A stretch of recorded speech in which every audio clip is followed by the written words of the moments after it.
অসম্ভব সুন্দর একটা জায়গায় আছি। আমি এখানে আর কখনো আসি নাই, কিন্তু আমাদের বাড়ির পাশে এত সুন্দর একটা জায়গা যেটা বলে বোঝানো যাবে না। আমাদের বাসার থেকে 25 হাই গেলে 30 মিনিট লাগে আসতে। অনেক কি বলবো, অসাধারণ অসাধারণ। দেখেন যত দূর চোখ যায় ততই মনটা জুড়ে যায়, যত দূর চোখ যায়।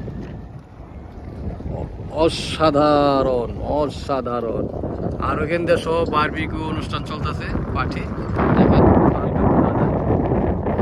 অনেকে খেলাধুলা করতেছে। এখান থেকে নৌকা ভাড়া নেওয়া যায়, ঘোরা যায়। অনেক সুন্দর একটা ভিউ, খুবই খুবই সুন্দর, খুবই সুন্দর, সত্যি ভালো লাগার মতো। আর বিশেষ করে গরমের এই সিজনটা ওলালা এক্সিলেন্ট। দেখেন এখানে সবাই নৌকা